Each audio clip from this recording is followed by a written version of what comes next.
Diselingkuhi suami, wanita hamil nekat jadi ojol demi kumpulkan uang persalinan. Viral kisah pilu ibu hamil yang terpaksa jadi driver ojek online demi kumpulkan uang untuk persalinan.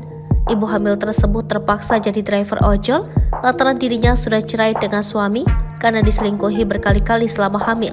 Video pilu ibu hamil yang bekerja jadi driver ojol itu dibagikan oleh akun TikTok Zaitun Moramil dan kemudian dibagikan ke Twitter oleh warganet pada Selasa 30 Mei 2023. Video berdurasi 30 detik tersebut menampilkan seorang pengguna jasa ojek online yang merekam punggung pengemudinya.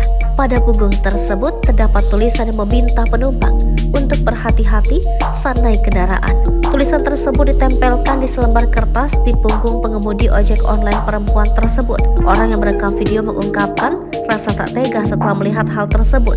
Ia tidak menyangka bahwa pengemudi yang mengantarnya ternyata seorang ibu hamil.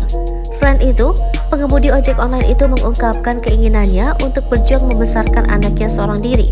Terlihat bahwa perut pengemudi sepeda motor tersebut membesar. Hal ini terlihat ketika video tersebut merekam transaksi pembayaran jasa dari samping pengemudi. Orang yang merekam video juga berdoa agar uang yang ia berikan dan penghasilannya nanti akan cukup untuk memenuhi kebutuhannya sebagai seorang ibu hamil.